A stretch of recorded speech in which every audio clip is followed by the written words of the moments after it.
Welcome to Get Shirty, the podcast where we ask our guests about the things in life that just never fail to irritate and get them all shirty. The chat focuses on home, work and going out, but could go anywhere. And it's not all doom and gloom, as each guest gets a made-to-measure shirt which they design, so we talk about that too. Funny that, us being tailors.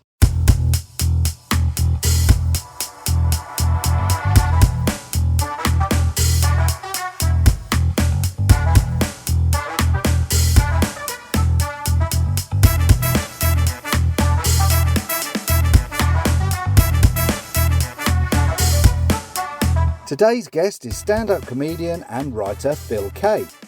After a meteoric rise in the late 90s, which we talk about, Phil was a regular on TV stand-up shows before landing his own Channel 4 comedy series called Phil Kay Feels. Since then, Phil has performed across the UK, as well as at over 30 Edinburgh Fringe festivals and at Glastonbury as well. Phil has also written 5 books, with another in the works. And on a recent podcast, the comedian Russell Howard stated that seeing Phil had been one of his favourite ever stand-up gigs. That's high praise indeed. This one is adult in theme at times, so maybe watch out for little ears. Let's get into it. 3 tailors, 2 mics, 1 guest and a host of irritations. Let's get shirty.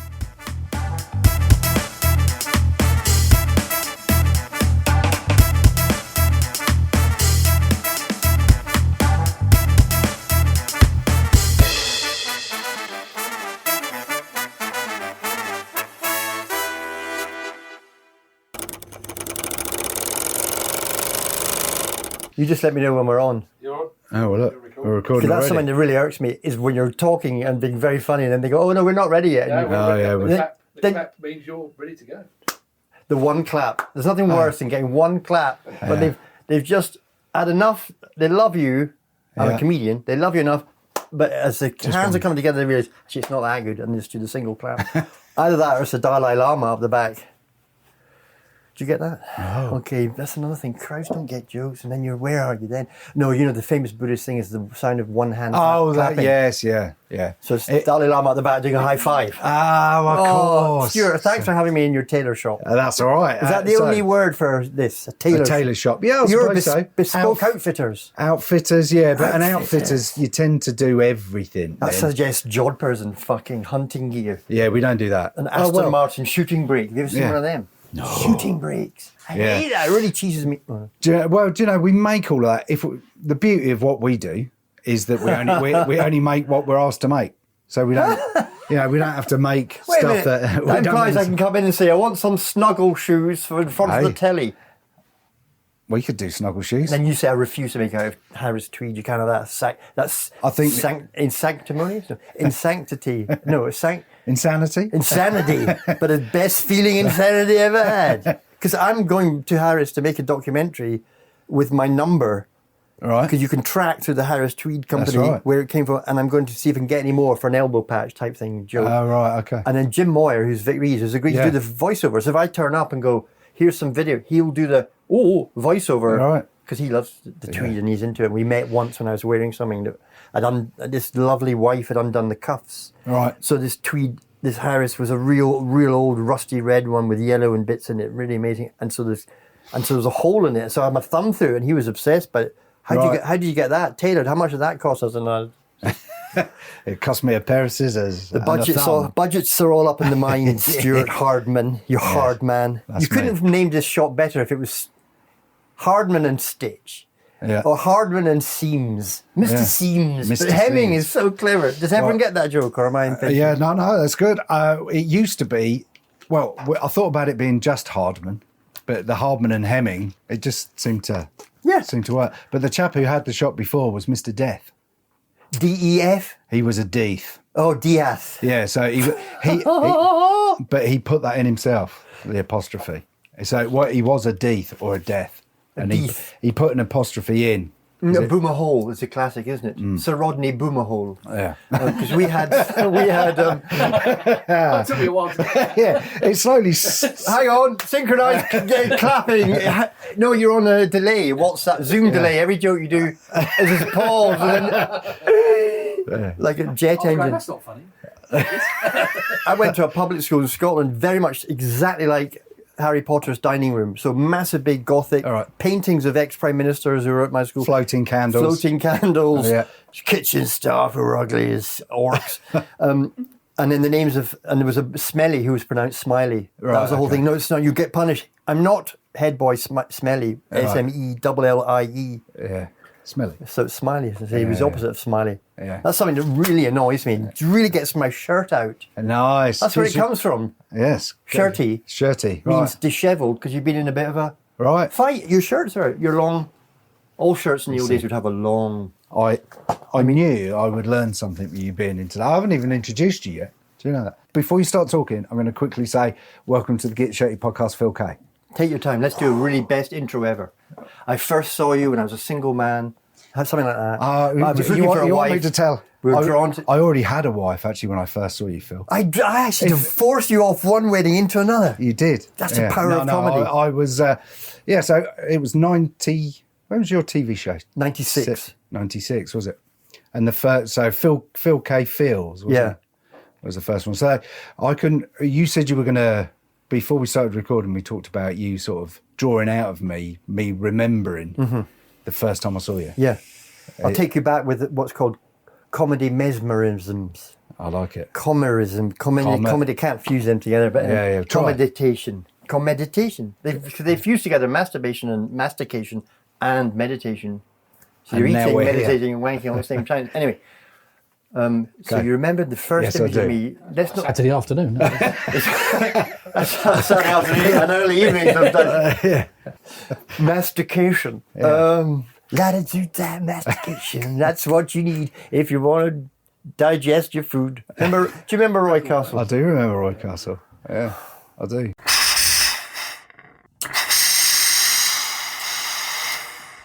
The comedy was off the cuff. Yeah. Fold up cuff with a single button. Let's take you back to the feeling you had when you first saw the movement, the energy. Describe your feeling of... It was joy. Joy. Is what it was. That's what I'm known for. Yeah. A bringer of joy. When it goes well, I'm unusual. My unique selling point is comedy of a positive nature. And if you're rambling, improvising and making it up, making up the form as much as the detail, that's something that I like to go on about because no one ever really does. They think you're just coming on and going, Grey, what's Grey? Grey's Anatomy. Grey, where's... You don't just go dib, dib, dib that way. Yeah. You can improvise the form of what's needed as you're doing the show because if folks laugh at that, you go that way with that. Right. And if they want a song because they're just looking at you going, where's the jokes? Then you just do a song or something and change it. And so you improvise every aspect, not just the words you're saying because sometimes you're repeating yourself or telling a story you've told before. But that's brave, isn't it? That's a brave thing to do. Brave man. Brave man. Write that down. It is very brave. Well, it is though, isn't it? To go and stand up in front of people not knowing what you're going to say or how long you're going to talk for or how it's going to go down. That would be the apparent definite thing. An apparent wind is the wind that a ship passing you will give off its sails. Apparency is... So it looks like that I must have just taken the easiest option because learning a very comedy good script is a fuck of a lot of writing for an A4 side for 2 minutes. Yeah. Then you're talking about how do you do an hour and a half. So you have to access the genius zone of being just doing it, which is talking. Yeah. So, but you've got to... So it's braver, but that's the best thing. It looks like you're unhinged and have no safety net, and everyone loves that. Is when it goes well. That's everyone goes, brilliant, I'm full of joy. I've seen a guy treating us like my vibe is you're already my friends, and I love you and we're already on this, and rather than mockery and distance and but it's that bravery of that sometimes it's not going to go how you want it to, or it's going to be difficult or hard or and so that you don't feel brave going on, you often feel the effects of its failure, and that's exactly what people talk about. It's the hardest job in the world, mate. And you go, I think what they mean is they imagine themselves up there going another thing, and people go boo, and it's like it does get to that. So that's what they mean. But the hardest job is different because you still prepare, and even if it's not going well, you can go back to a thing that's worked before. That's what I'm saying. I don't improvise everything. You have chunks of different presentations, so you can say, okay, do you want to hear about a story where because one thing that does really make me lift my shirt out is one thing I absolutely... Should we rename the podcast that? Welcome to Lift Your Shirt Out. Certainly,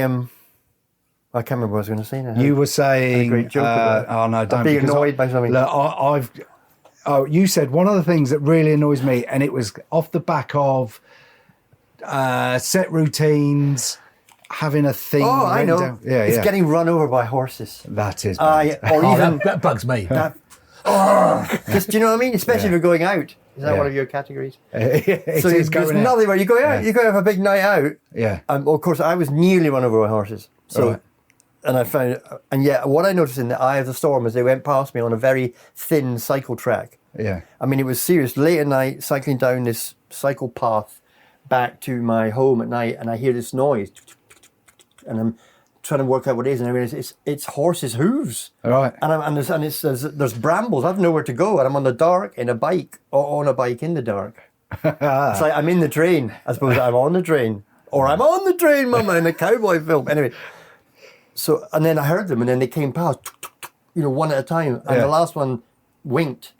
Maybe, I don't know. It might. I doubt it. It was the moonlight. Yeah. But I got hit by a tail. I just stood still, and and yet in that moment of clarity, you can't truly abhor your enemy. You have to kind of basically know where they are. And so I let out this noise, like I'm here, horses, and they just went right by. And it was like rather than going, oh no, because this is my thing in life. I don't get too irked or appalled or annoyed or gruesomely upset or even I don't get shirty. Yeah. And the only time I got shirty recently was I threw some polo mints. The first thing I've done in my life ever. Somebody gave me some polo mints and I was really annoyed them, so I threw them over my head, over my shoulder, which is a bit like going up yours and slamming your car door or I've never given anyone a finger. I've never been, but I noticed in relationships you can get sort of rowdy with your feelings, and yet generally speaking, it's really hard for me to get cheesed off or annoyed because I deal with it some other way. And then that moment of the horses coming by is right. There's no point going, I hate this moment. You've got to.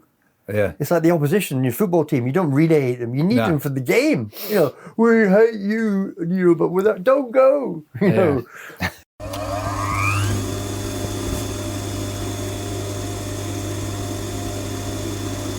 So, you've got 3 categories. Well, yeah, but look, I think this is one of those ones where I don't think we need to worry too much about that. Love it. No, because in the spirit of your improv comedy, let's just take it wherever it goes. Another thing I hate really gets my goat. Yeah, really gets me brassed off. Is choking. Don't you hate choking? Because the other day, I do. Because I do a lot of swallowing, biscuits, crumbs, talking when I'm eating. Mother was always Professional. Phil, I couldn't wait till she died. I was able to talk with my mouth full, and then I could say butter if I felt like it. Yeah. She'd always go butter. I'd hear her from the grave shouting, "It's butter." I said, "Actually, it's Olivia." Somewhere between, because there's nothing worse than stork, unless you've got That's lard. Isn't it? lube. Yeah. Stork is basically lard, which is lardon, which is from the pork. Not everyone knows that lard is a pig fat. Yeah. You just might think it's any animal. All right. And it's not dripping. That's usually beef dripping, though, isn't I it? had some fried bread in Torquay. Right. Talking of Torquay, and I was there, that's when I choked, and I was with my kids, and I was in a hotel, and I was like, I had to really, because choking, as soon as you inhale some crumbs of a fried bread into your windpipe, that's it. Yeah. For about 2.5 minutes, and you're crying, and I really had to underplay it and remain Calm. and not, because I noticed that the extra angle would be to go, fucking hell, let them really know that I'm suffering, and I've tried. There's lots of things you can do with kids that you do not pass on to them if you can avoid it, like spiders or something, or not to immediately scream if they fall over, and once I was having a shite in a disabled toilet or child's toilet too with my boy. He was about 9, no less, 5. So we got in. He'd used the loo, baby changing. It's at a service centre in Sheffield on the motorway, and then I sit down and he's just, I'll be a minute, and he just unlocks the door and walks out, and the huge door's open, and I'm just out there. But so my first instinct is to go, what the hell are you doing? And then I thought, no, just let it be. Just finish. So I just sat on the loo while shoppers milled around in the shadow meadowlands. What's it called? Sheffield's got a famous shopping I don't know, actually. Sheffield's famous shopping centre. Yeah. That's I've another never been to Sheffield. Well, I can't recommend it.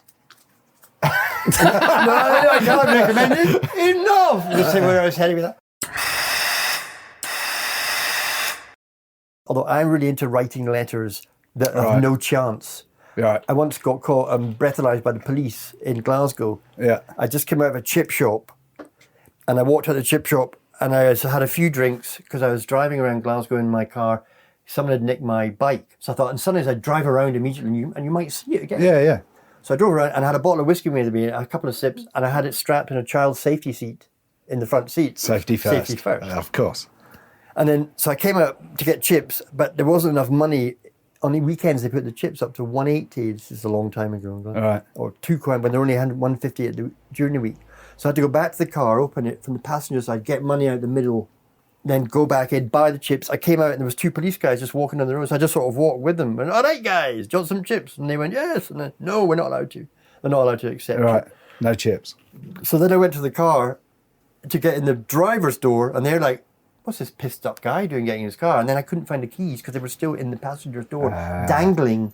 So as I was looking, you know, when you're looking for keys, you look like you're doing strange squirming, and then there's the key dangling like the, you know, like the sort of the Duchess's earring while she's getting it in the, you know, it was like a guilty. And the guy came running and goes, we have reason to believe. We have justified reason to call the breathalyzer. And I was like, why? And he goes, your keys hanging. And I was like, what? You've never left your key? Or whatever. Anyway. Yeah. They didn't have any chips either. Did you get to at least eat the chips? I ate chips. We had 8 minutes. We had to sit together. I sucked a 2p coin because I'd heard somebody said if you suck a 2p coin, it'll defy the breathalyzer. And did it? Yes. I was under the limit. Yeah. So I wrote a letter, a really nice long letter saying, I think you need to check your, I said, I've been drinking, but I've no proof now, which I love that thing. I'm sorry, I've no proof. Yeah. You know, because the police sometimes accept your word when it says what they want. But if you say another thing, they might not believe it, like a denial, but they also might not be allowed to believe a confession. There's all these different angles, which is what philosophy is about, arranging your angles on interpretations of life. So you wrote a letter complaining that they didn't find you drunk? Yeah, I think you need to check your equipment. It's I not was that very good. drunk. You know, I assure you I'd been drinking. But so I would check the manufacturers or take it up with the manufacturers or something like that, you know, just so I could write about it, because, you know, I write books. I know. And these are this kind of thing. 4 or 5 books? 4 or 5, yeah. Pick a page. It's all funny. I'm leaving that copy here if you want. Yeah. You can put it on a desk if you, or if you have room. You might not. You don't have to. Hey, we will. Because I did a bit of research, actually. Brilliant. I know. I do every time. Although sometimes it doesn't seem like I do. But your first book was Wholly Advisable? No, I've got that. That's good. That's even better. What was it? The Wholly Viable. Wholly Viable. That which is entirely Do you know? possible, viable. Yeah. I should have printed out my notes. See? It's nice you're working that. What's it? You're the bravest man in Tailors /podcast radio. Exactly. Improv. If I'd have got that right, it would have been Nice. looked But majestic. Wholly Avoidable is even better. No, but I met a woman once who looked at it and she went, "How dare you call it the Holy Bible?" I was like, because that's what it's meant to sound like. It's a oral. It's not a pun, is it? It's something in the region of oral and synesthesia and the subliminal, the Holy Bible. And plus, that is my religion, or whatever. Trying to find that which is most viably, possibly, goodly, whatever. Anyway, that's a bit long-winded.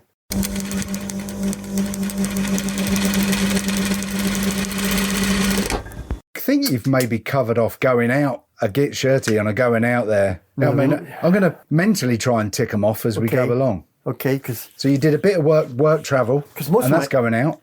Most of my life is going out. That's why I never have to go out.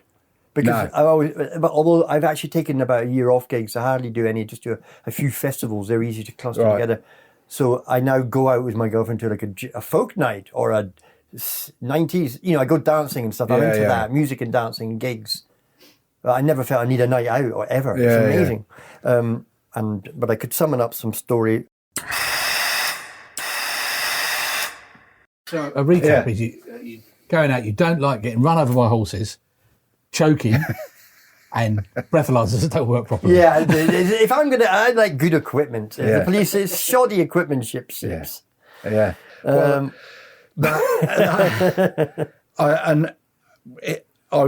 I'm looking forward to listening back to this because I quite enjoyed your horse noise as well. That's Which going one? to be Oh, the noise. Yeah. Because that was a noise I'd never made before. It was like a boom, a sonic boom. I sort of went, honestly, I can't do it now probably because I'm not terrified, but I went like that. I sort of went, but it was all as one sound. And the horses, I'm sure they went, right, this one's okay. He's not going to freak out like humans freak out. Yeah. It's like an old 1930s car horn.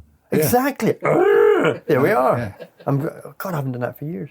Oh, that was good. But sorry, I interrupted you there. No, I don't think you did particularly. At that point, you were about to praise me, I think, in another form.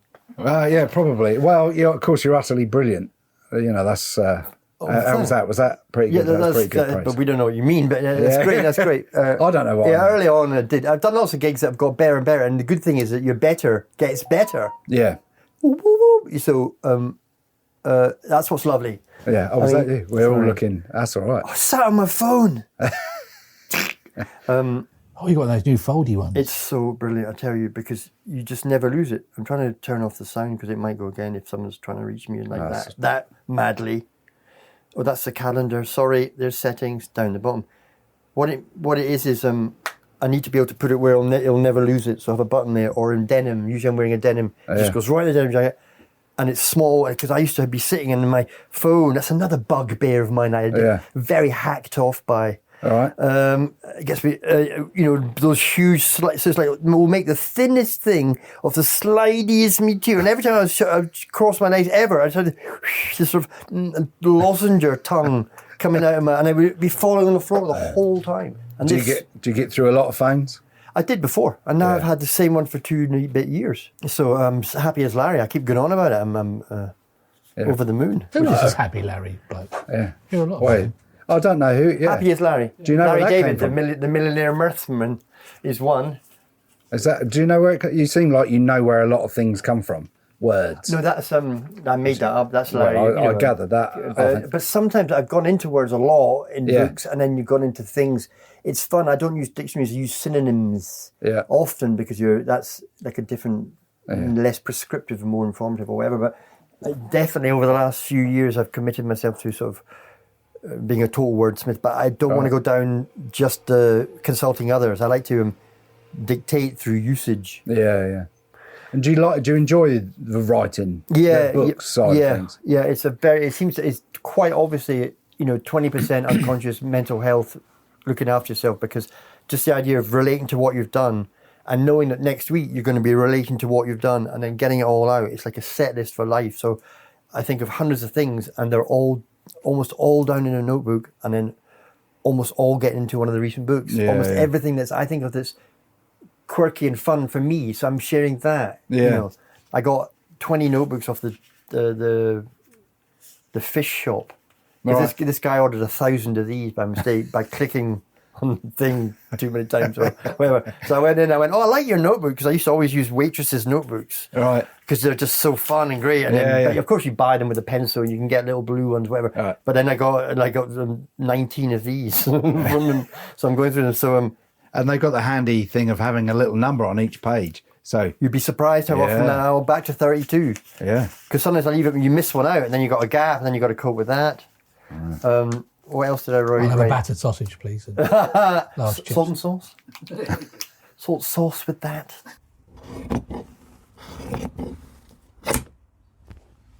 I don't drive fast. That's another thing that really annoys me. Is people that assume that I'll be a fast driver. Right. Yeah, you can tell what they're looking at me. They're thinking, he's going to zip around. I love an old-fashioned vintage car with an automatic gearbox and just cruising. You can beat anyone to anywhere if you set off earlier. That's my middle name, Phil. Set off earlier, okay.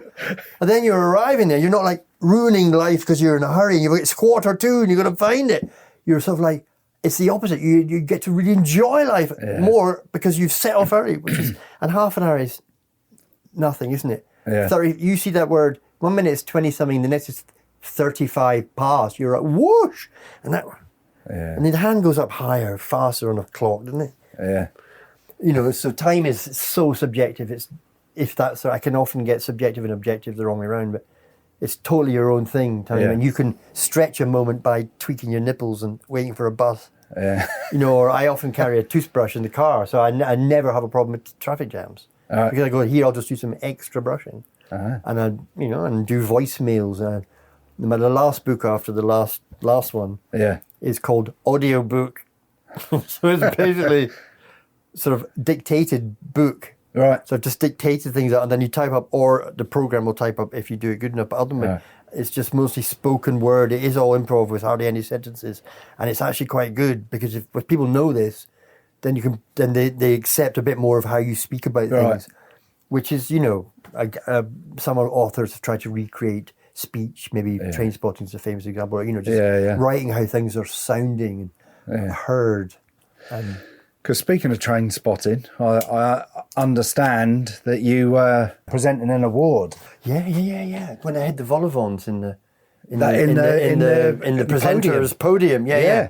Because the best thing about it was a filmic awards, the Scottish BAFTAs, and the Trainspotting people had a massive table in front, but their film was more than a year. They were still milking it, the BAFTA guys.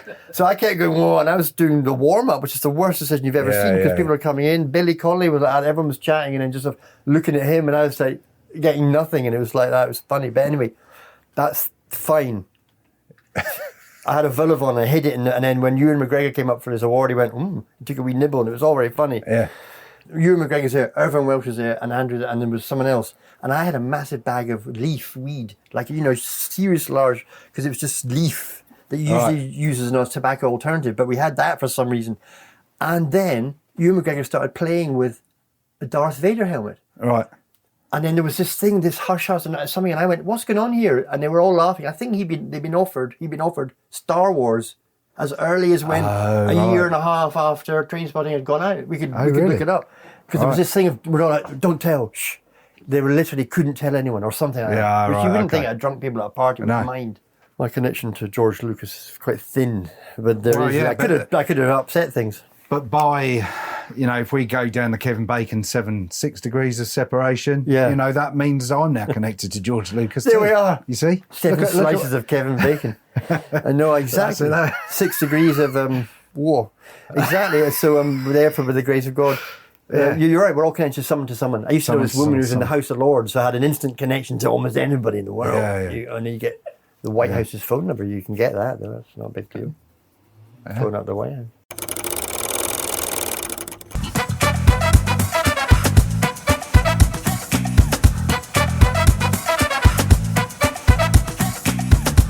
We have exciting news. The Get Shirty podcast is going live. Yes, you will be able to see the podcast being recorded live for the very first time, and it's all part of this year's Tunbridge Wells Fringe Festival. It's going to be on July the 4th at the Old Auction House just off the Pantiles in Tunbridge Wells. It is a ticketed event, just £3 per ticket, but numbers are limited, so booking sooner rather than later is advised. And you can do that by going to twfringe.com and just search for Get Shirty. We'll be announcing our guests soon on one of our social media platforms, or all of them probably, not just one of them. And we obviously can't wait to see you all there at the Tunbridge Wells Fringe Festival. So, July 4th, the Old Auction House, Tunbridge Wells Fringe. Don't forget to book soon, otherwise you will miss out and you'll have to get all shirty.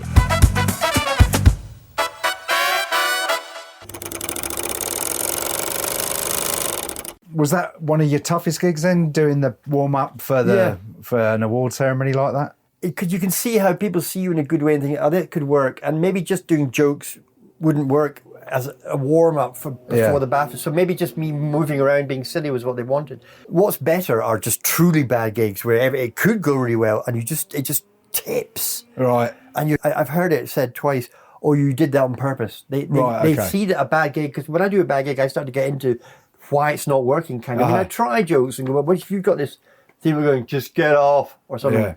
They're not getting you, and they probably won't. I mean, it doesn't happen much, but because usually got just some people getting it. But sometimes all the gig has is a bunch of people don't like it, and then a few get it. But it's fantastic because every gig you go to could be the best thing you've ever done, because about 3 a year are the best gig I've ever done. And someone did 2 in a row, it's the best thing I've ever done, and then the next one. But you never know, they're all independent. Because they really are dependent on the humans that come. And so everyone can be the greatest thing you've ever done, which is brilliant. Because it's out there. So until it starts, so you can sort of end nerves and just think of it as curiosity, because you've never failed until you're on it And then once you're on, you're no longer worried about going on because you're on. Yeah. And adrenaline's kicked in and you just have this one just has this way to survive somehow, you know. And when you were doing the TV series, because obviously that was all improv as well, because people used to bring things in Yeah, and that was good. Yeah. improvise about them. yeah. And did that make it harder to do?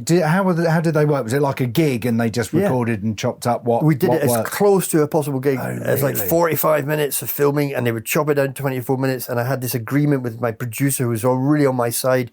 They were going, no, we'll do lots of stuff and we'll stop and we'll start again. Nah, Right. that was really, we only did it because we could do it our own way and we had our own Right. production company. It was Channel 4 and we were left alone. Yeah. Because we only had to deliver 24 good minutes, so it was up to us. So yeah, there was no stopping, and it was the improv with their objects was cool because each show had a theme, Yeah. which is loose and fun, whether it's nature or sport, and then so nothing could go wrong. And then a few things went miraculously well. I remember stuff happening that was just incredible, you know, and then it looks. But the best thing, to be honest, is not knowing. I mean, you could sort out, you could plant a few things.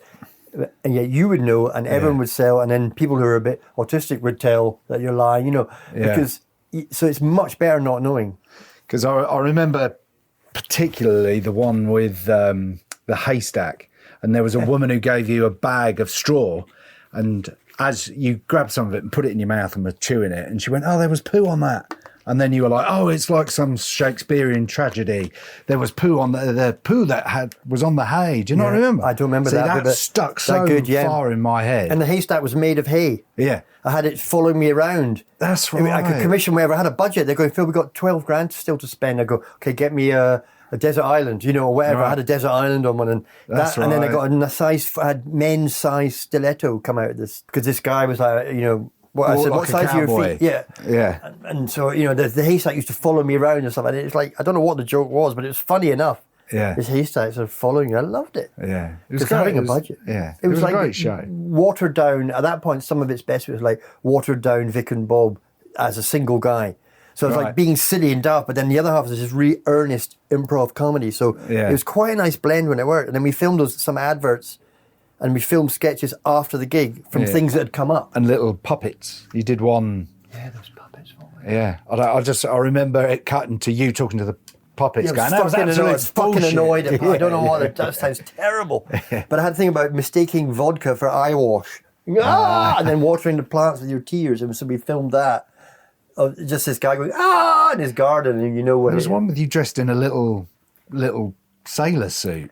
That was in the technical. Okay. And you spoke like Mr. Magoo. Oh, right. And, And I you- don't remember that act, but I remember Yeah. doing a bad kung fu fight. Yeah, 'Cause back yeah. then, the sort of graphics were quite poor. And so you could sort of do this sort of bad That's right, fighting. like a Mortal Kombat thing. Yeah, and I had this, and I built a thing of you know, one of these territories where you go around the corridors of Yeah, that's simple right. brick, and you know, to try and emulate it. It was so dated now, no one would know what it's on about. But it was fun. It was fun to have a budget, and it's literally like, I need you know, a tree that moves or whatever, and having and it was so great because they could embellish jokes. But it basically came down to, because I watched one the other day actually, and it might have been a bit of technical, and they all threw. Everyone had 100 people had a sheet of paper, and I told them all to make an airplane. And that's throw it right. at me, and they were coming all around, and I sort of caught one at the very end. and it Yeah, had their suggestions on it for things. That's right. That was like, you know, Yeah. like a tombola to prove that it's random. Yeah. Whatever. It's brilliant that moment. So you set things up, and then things happen. So you have to be talking about something. So I suppose what really gets me annoyed or upset is when I sort of don't just hit it. Because it will always go well if you're genuinely doing. And you need to be talking about something. It's just when sometimes my mind just won't do it. And the classic was last week. I sort of went on and went, right. So what's really bothering me I'm in a battle with my bathroom at the moment. Like, first of all, they can't get the Hoover, never wants to go back in its little cupboard, you know. It's always trying to come out, you know, and people are like, you know, and then you know, and I ground a skid mark into my eye the other day from a towel. There's all these towels, and I was trying to go on about all the towel, the towel lottery, and which towel, that's the wet one, and then it was like, what is it, my own? And I was thinking, maybe it's my own skid mark, hooray! You know, I ground into my eye, whatever. But people just heard it as sort of weak routine, because it kind of, that's how I was doing it, when it's just true stuff, but it's also I'm trying to do it like a comedian's doing it. So I was just so bad, my mouth goes dry, and I was like, I see my friends all going, And then I said, "Oh, hang on, I'll sing a song about something. What did anyone have a great breakfast this morning?" And my girlfriend shouted out, "Yeah, banana bread." And then I got totally thrown, and some people knew it was her. And I thought, they'll think it's a plant. Yeah, she was pissed on Prosecco. I thought she was helping, and I was like. Yeah. So then I did this half-hour song, but the best thing about comedy is you can go home and then go, the song was about whether banana bread is a cake or a bread. Right, Which okay. is it? That would have been so funny. You know, you're Jaffa cake. Do you go soft after time or hard? Can we go back to changing time by tweaking your nipple? I'd like to know how to do that. That will make a second be almost uncountable. It will affect have you ever heard anyone say they come back from their shops and someone goes, that you took exactly the amount of time I thought you were going to take. Yeah. No, they'll never go, "Oh, you're quick," or "You took ages," as if they've got this perceptive, perfect idea of time. Right. In other words, no, time is an experience and it's just a word, and we're going through decay to measure time, or quartz. Time's a very unusual thing to measure, which is why even measuring the speed of light is all part of the approximations we accept. So science is based on accuracies that can never actually be true, because a line has to occupy no space, but it has to donate position. So then what is a line in math? It's all theoretical and mad, but we need it, do we? Do we need that bridge? I mean, come on, there's plenty of, we need that bridge. So fair enough, we need what we've made, and we needed to get to the moon. But even on the way here, my darling was going, I think nicking a rich guy's watch isn't really a crime, is it?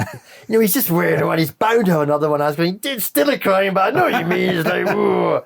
It's, there's ways of looking at anything as nuanced. So if you're meditating or having sex or jogging, you just don't think about time.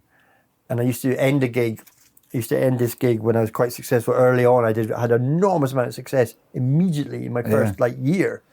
And then Awards I nearly won an award, and I used to do the show where I would finish it by doing Whitney Houston's "I Will Always Love You." It was in the charts at the time, and sing it and then get higher and higher and higher and just keep going on. I will always, and just keep going on until people. And I would then at the end I would tweak my nipples to just get this last high note. And then you would do this thing with your T-shirt like this. Always come on before gigs, always with two enormous erect nipples. And then they've always been one of my favourite erogenous zones. And so sensuality will affect your perception of time, is I suppose what you've noticed. In the same way that, well, anyway. I was going to say there was something there. It was building. I was going to say. Did that answer your question, though, Stu? Yeah.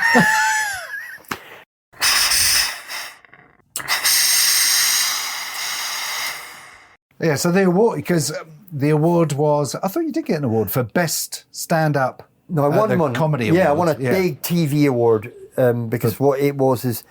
Cleverly, my TV producer at Channel 4, if they give you an award, then next year they can give you a TV series because you've won this award. It's similar to authentication of anything, but that was kind of inner. So I won this award at the BBC, the British Television Awards. It's a big deal. Jonathan Ross presenting, big deal. And Spike Milligan, that was the year he said the joke about Prince Charles. Right. He went, a snivelly bastard. The best thing that happened ever, though, was I ended up befriending this guy who's a harmonica player in Brighton who had a henna studio on the pier and would spend 8 months of the year in India, come back, work like mad, have 5 women doing summer henna. And I met him and he goes, "We're going to a party tonight and it's Steve Coogan's wife's divorce party. She's finally got a divorce from him. She's having a massive party." So we go, and this great party opens, runs this perfect, amazing, huge house into this private park. This Crescent in Brighton, beautiful thing. And I don't really know anyone, but we're all getting on. And eventually it's 4 a.m, and most people have left. And Steve comes in a tweed hat, arrives at the party. Maybe he's sent permission. I don't know. He's come to his wife but he wasn't rejected. But he was there. I remember him looking around. I remember him seeing me and just going, "What the fuck are you doing here?"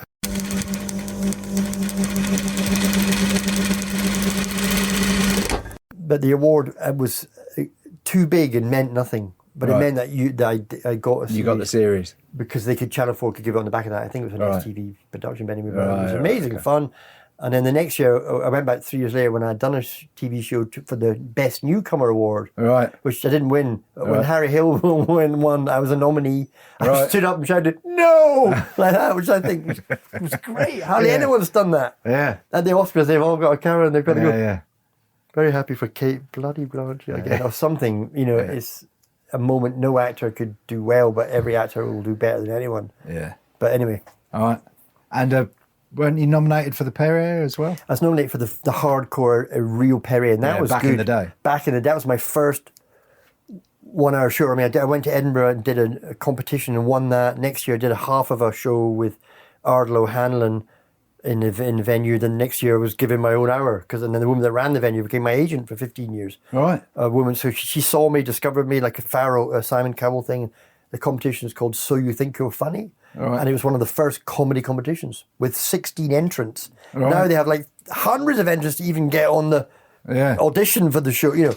So I won it, and then I did one gig as a heat. My second gig was the final, which I won. My third gig was live from the Gilded Balloon with John Hegley, Joe Brand, famous comedians, Arthur Smith, and Phil Kay, who's won. So my third gig was 6 minutes on TV. Like, it's the most high escalation of and that was actually your third gig. Yeah, it was my actual third gig. No, I'd never done open mics or I'd something. there didn't exist for me then. They maybe existed in London at that time, but alternative comedy was since 1989. Right. Because I met a guy who said, "You've done comedy in 5 decades, 80s, 90s, zeros, 10s, Yeah. 20s. It's not bad. 5 It's decades. it's pretty good. How many fringes have you done, Edinburgh Fringe? I've done 31 or something. Oh. In fact, it might be more because I haven't missed any. I did even the COVID years. I did a few nights, and this year I'm planning because unfortunately my father's passed away, and I always stay with him. So I'm actually thinking of just not doing the old Edinburgh festival. But then I caved and I phoned this folk bar and I said, "Can I just have your function room?" And I'm going to do a totally off-grid, not in the Fringe, just 10 quid cash, advertised with the board outside this folk bar called the Royal Oak, and just do a history of everything. Right. And just do a free-form show in this function for fun, because I'd like to be there, but I don't want to either.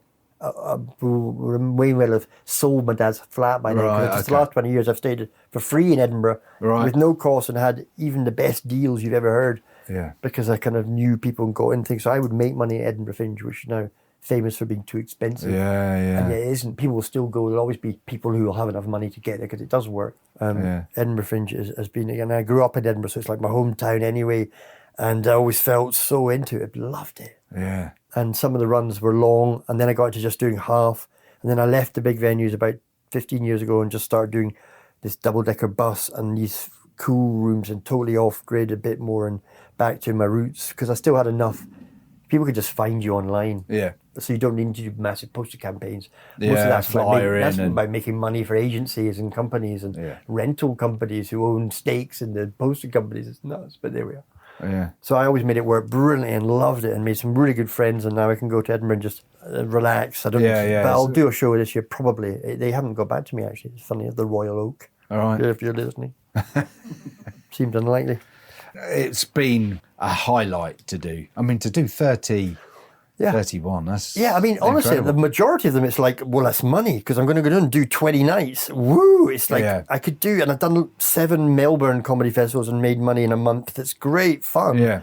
And yet it can be a little bit Groundhog Day in Edinburgh, so I used to have to kind of change it up and challenge myself and do things, but ultimately it was brilliant. And I was always going home, kind of, and I see my mum and dad, so it's like fun. Yeah. And it's your own town, and then I had a following because I was born there, so I had a kind of... Yeah. I noticed it really dwindled about 3 years ago, where there's just so many more comedians, and everyone I know is, and I'm just not a name in any way. I'm just more of a, those that know me. So I could tell when I was getting 300 people over 5 nights, that was it. Only about 70 or 80 a night in 100. That's fine though. It's still not bad. But I can say, because I always just used to fill every venue I did, because I would choose nice 85 seaters and do it for 10 nights and fill it rather than do giant rooms. Whatever. Yeah. But that's fair. It was a natural ebb. It's like your inner structure. Yeah. And it's good, like, you know, it's a long career, isn't it? You know, it's a long time to be consistently funny. Good point. Yeah.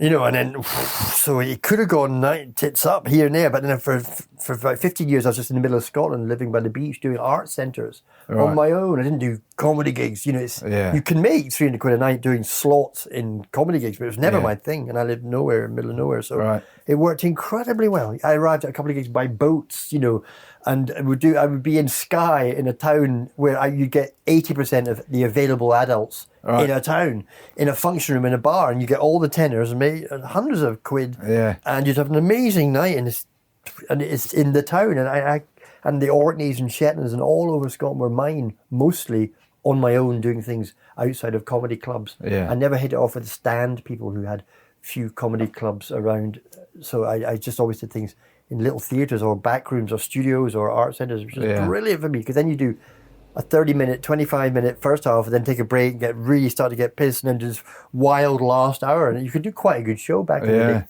Sometimes I used to do a small art centre and change the audience. So I would do 50 minutes and have an interval, then just change the crowd. But that's 2 shows, isn't it? But make double your money. And they were terrific in East Kilbride, saying, Phil, we sold out. I said, let's do another one for the same night. But I learned I could do that. I would compress them. It was fantastic. So the people in the second one got you really got you when you're totally warmed up. It's a possibility. And do you find, is doing comedy in the way that you do, is it like having, like working a muscle? Is it like the more you do it, the more you're on it, the more you get in the groove with it? But nothing guarantees anything. So once I learned that even feeling rubbish doesn't guarantee you'll do bad, and feeling great and on it doesn't mean it'll go. Once you disassociate those two, then it can still leave a way to it. It's going to work. It can work. But a muscle, I suppose there's aspects of that where I'm just sort of natural on stage. But all that's a bit like phony, natural on stage, because you're still just covering up the fact this is nuts. And I watch lots of acts, and I know they're way better prepared and much more love it and want. I gave up wanting sort of adoration very early on. I mean, I do the gigs for some other reason, but it looks like it. You want, you're showing off. That wouldn't work for me. So it's about sharing really kinky ideas, kinky of thought, about 6 people are going to go, bloody hell, and you're going to laugh, and you're going to make stuff happen with energy. I mean, you can just make a lot happen in the first 4 or 5 minutes. It just then means you don't really need a script or anything. You just you found this thing you're going to do next, and the energy is you only need one great idea, and it's the one you're in, because it'll bring another one. So it is there's muscle memory in it, but you can't guarantee. Whereas you get better at stitching, get better at doing things, you're kind of in that zone. But you can't guarantee anything with the comedy. Because the way, there wasn't really anybody else doing it the way, or that's my memory of it, there wasn't really anybody doing it the way you did it when you started. I don't remember other fully improv comedians sort of going out there and doing it. They did Not exist. I'm an expert. No, and they were around because someone like Mark Lamar used to host, and he was just totally off the cuff with everything, because hosting and being a compere, you can kind of get away with it because you're often where you're from, or you're not doing a shtick. So he was amazing. And Eddie Izzard, first year I saw him, he did the Counting House, this wing of the Gilded Balloon, where I saw his very first ever off the street, came and did a show and so he had these ideas and then he would improvise around the silliness of I was raised by wolves, but I was in a car with wolves. And he would just improv the vibe and see how long they're laughing and make up extra bits and silly. And he was the first one to kind of like just sort of pause, and no one's going, wait a minute, he's pausing. He was pausing and go, light fitting. He was the first one that people accepted. We're in the moment together. But I always thought, you're right. And so there was sort of me doing it, and Eddie, and then there was Ross Noble. I always thought that my closest link was to Billy Connolly, who was sort of telling stories that were literally from this list of 150 of them somehow in his mind. So I always felt very close to him, even though I was bitty as well, and did lots of funny one-liners that he'd never do. I have hundreds of brilliant one-liners I used to love. If I have 4 or 5 of them in my mind, don't worry, because I know that you just chat, you muck about, then you just do this killer one-liner. They go, then they're waiting for the next one, and they're all happy because they can relax. So. But I definitely, maybe 20 years ago when I was doing it, a lot of people were like, oh, wow, man, I wish I could do what you do. And I went on tour with a few people then said, I'm changing now what I do. I'm going to be more like you. One of them was Michael Redmond, the Irish comedian. Just do one-liners, People often say to me, what the hell are you doing in my garden? You know, and then he starts to get more like, honestly, we went on tour, and he's like, by the end he was like, and then doing his brilliant jokes, but he's a naturally funny guy. Yeah. I know it sounds silly, but I don't feel naturally funny. I feel naturally very creative and great on stage, but I'm actually not as naturally funny as my funniest uncle and Michael Redman and lots of people I know. I'm just wordy and on it, which kind of works on stage. Yeah, and lots of energy. Yeah. I do laugh a lot what I'm saying on stage, but not a lot. You can't get away with it, but mostly just doing stuff that is getting laughter. Yeah. I think of myself as someone who unlocks laughter, allows laughter to occur in a room. Yeah. Because there's so many different ways. Like, people are always on about different styles of comedy, and yet there's so many different styles of laughter, how laughter can occur. I find it fascinating, actually. You know, many years ago, as Stuart will attest, I said, I'd like to have a go at that. But the thought of actually standing up and doing it is a very different thing. Yeah. You know? Like, I sing in bands, and I don't mind the singing. When I first started, what I worried about was what I was going to say in between the songs. I know.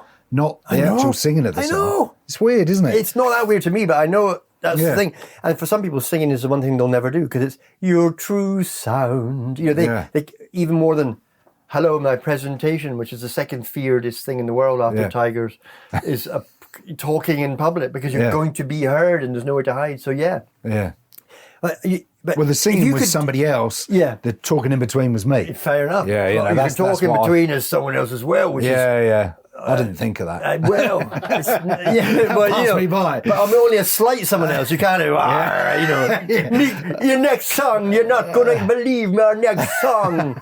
Wait, is that his natural voice? There's so many different ways to look at it, because I sing too, and I'm a wee bit aware of how good I am, so I'm not like sharing an amazing voice. I'm just a guy who sings, which I like. Everyone can sing.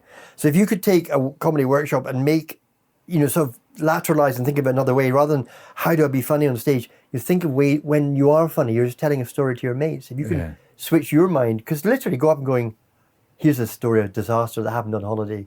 Who's not going to listen to that? And then you could be honest and true, but then sometimes comedy people want the rug to be pulled. They want the joke, they want the pun, they want something else. So it's quite hard. And sometimes I've shifted to do what they want, and then I draw back and want to do what I want. And they're like, "What's he doing now? He's changed. He's got all real," or something. When but storytelling nights, I used to host these nights that encouraged audience members to tell stories, and everyone it was all very low key, and no one's getting heckled. And a few of them went incredibly well, because of course, everyone's got funny stories, and you can give them a title or select a theme. Mostly though, it's people have just got something, and it's if they're comfortable enough, they'll do it. Yeah. So it's arranging the room where being dishevelled and making stuff up and just hope it goes well, and singing a mad song is fine. That can go well. Yeah. It can look all awful, but that's allowing people to. You can't fail then, can you? If everything's all right, then that takes the fear out of it. So, It sort of sounds like you don't go out to try and be funny. You sort of try. You go out, as you say, to try and get some laughter. If I do this, because honestly, I sat in a theatre, an empty theatre, before I go on, once in Ireland, a big place, and I'm sitting here going, "What the fuck would you want to hear from someone? How am I going to do it?" And I thought, I just can't think of it that way. I just think, what do I want to say? So you think you're sharing and you're creative, and this medium is humour related, so they'll probably find the jokes. But you can go to a funny play and it's not very funny for ages, and then the laugh is really lovely. Or people give speeches in certain situations, but they're not going for laughs at all, but it's really warm and lovely, and everyone laughs because that's just the appropriate response. Because comedy is the only thing that can kill laughter dead. I'm now going to make you laugh. And here's a obvious, I think I've said 1,000 times, and people love that as well. They want one-liners from Milton Jones or Jimmy Carr. They know he's just bought or brushed up, but there they are. You're with your friends or your girlfriend, and you're going to get, what you're going to get. Because comedy for me has often always been doing the unexpected. Yeah. And if you're doing the unexpected, sometimes that's not getting laughter, is the unexpected thing. Yeah, yeah. And then you see where you are. I've done lots of bills where I go after someone, and then you feel what the crowd might like. Right. After seeing that, because people are all, even when I first started, people would say, "Oh, I don't want to follow. How do I follow that? I don't want to go on after him." And I go, "Why not? The crowd have laughed a lot. They're all happy." Yeah. Rather than they're going to judge me by him, which is what people. It's just the wrong way to think about it. Yeah. So there was times when I'm, a bit of a stoner. I'm sort of like Mr. Cool, and I could just walk on and do it. People must go, God, that's amazing. And it's only every now and then. But if you do enough of them, rumor spreads that you're this free-form genius. I've had it come back to me. I hear you do this, and like they're inventing it in their mind. What they imagine, they're just going to go on, which they can do. Yeah. Just go on and be. But you've got to have some things and structures and ways of being there. Hooks. That are going to work in some way. Yeah. Which is why I love a recent thing that's just happened to me. You come on with this. Before I start, you'll never guess. Yeah. So they know it's real, and then if somehow this kid had 4 cans of ginger ale on the train. And they're like going, ha, ha, ha, he's just seen that, wow. Where's the joke? No, there's no joke. Who's got 4 wee cans of ginger ale? You can share, and they get pheromones, or they get the truth of the crowd. They're quite psychic group. Yeah. So they will, and then sometimes they'll go, oh no, he's just telling the truth. This is not going to be funny. So it can go either way, like that other night with the towels. Yeah. So, like the towels.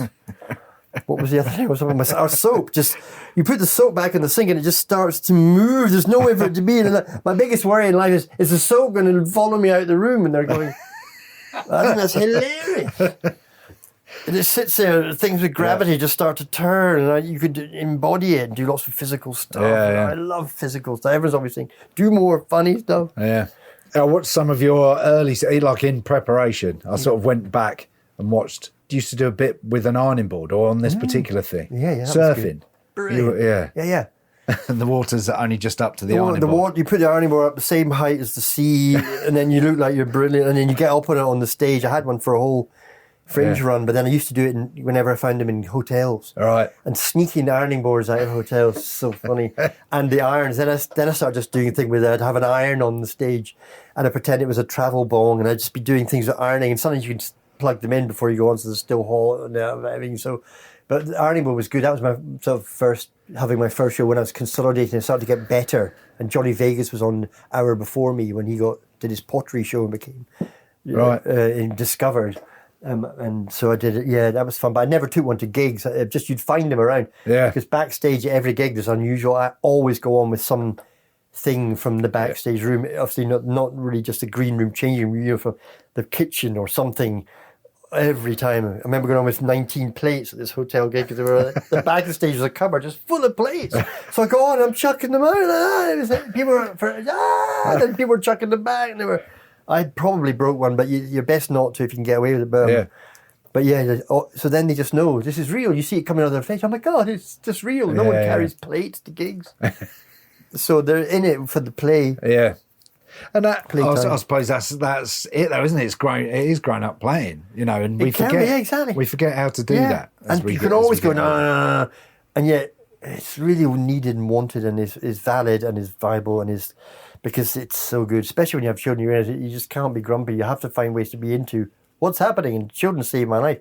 I mean, doing gigs, it's what's great. I've done like 4 ages of man. I've definitely done 3 or 4 styles of comedy. As I grow up, I start when I'm 19. Right.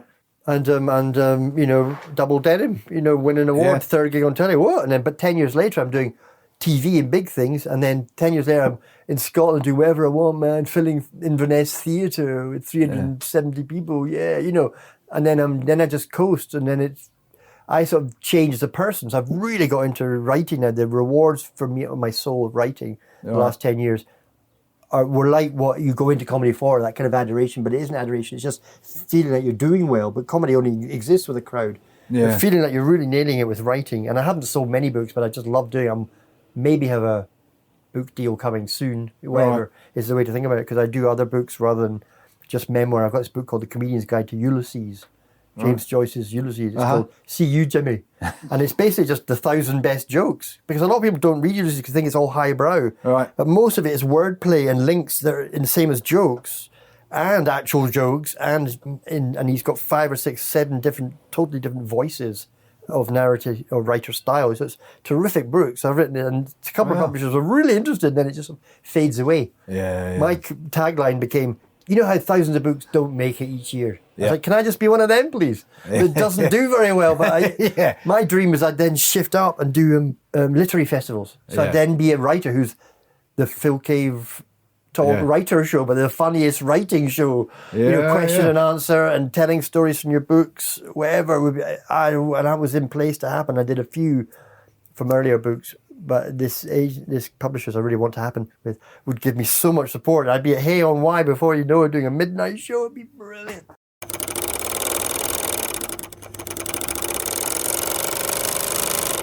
Is there like a thing, let's not worry about the get shirty thing at all. What I'm interested in, is there a comedy thing that you would still like to do? That's like, that's the thing. Yeah, there is actually. I met a guy the other day and he's like, works in my local veg shop, and he goes, do you know Mick Perrin? I was like, oh, Mick. He used to promote Eddie as a Ross Noble, big, huge promoter.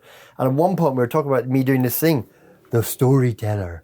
So it's a late night show in a theatre in London, and it's just basically not stand-up, it's just all my best stories. So I muck about and I do things, but I tell the horse story better, and I tell diving off stage, and I tell about 5 really, so it's a really long, good show. But that I would love to do that because it could still work because it's cheap, and you could do it later after theatre show in a 250-seater. So that's one thing I'd really like to do. You're very good because you don't get flustered, and you've always got a question waiting without it being like an egg. You ever cut open a chicken and there's like 5 eggs coming? It's a production line. There's not just one egg. They make the next few days eggs are in. All right. It's progressively small, getting progressively smaller. Yeah, because they're sort of starting. There's a production line. So, but you. I haven't done that yet. Have you not? No, but do you know? Well, if you have to, you won't be so shocked. So. Let's do that later. Yeah, Saturday evening.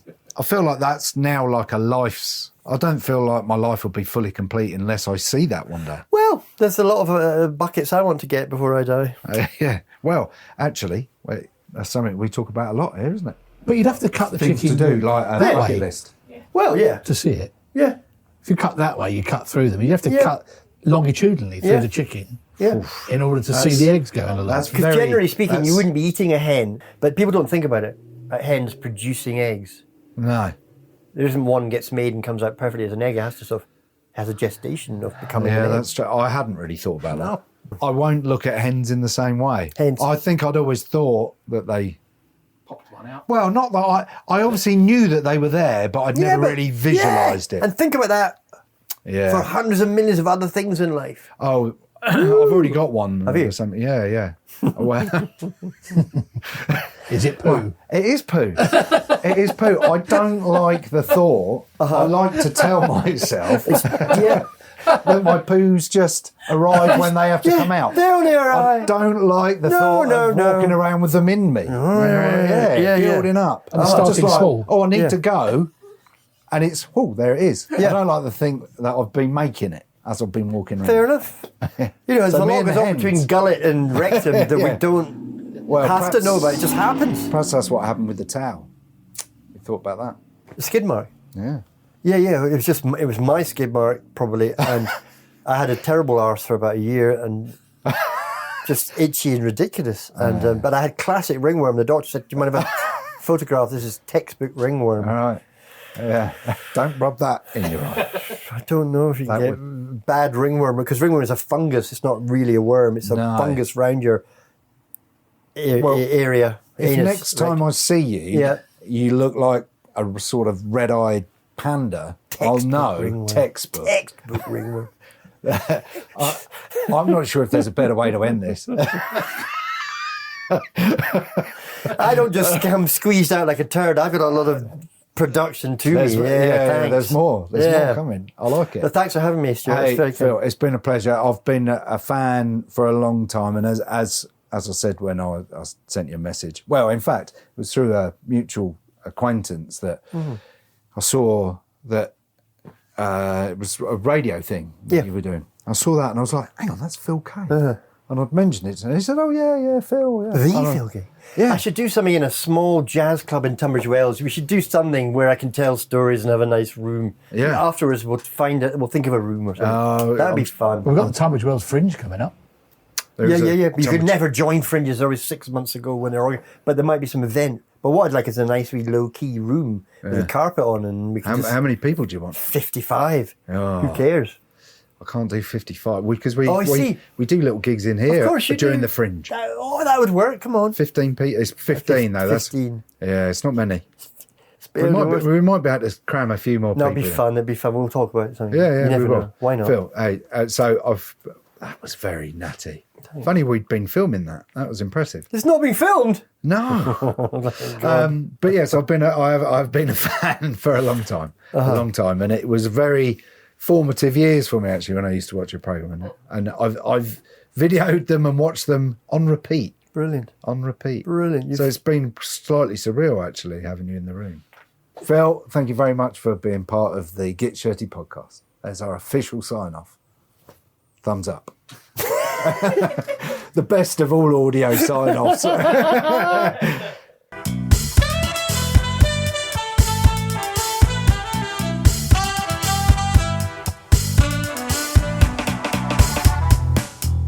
Absolutely amazing to get such insight into improvised stand-up comedy. And now we also all know what to do if we're charged by horses, although I'm not sure if I could make the required noise. I won't even try.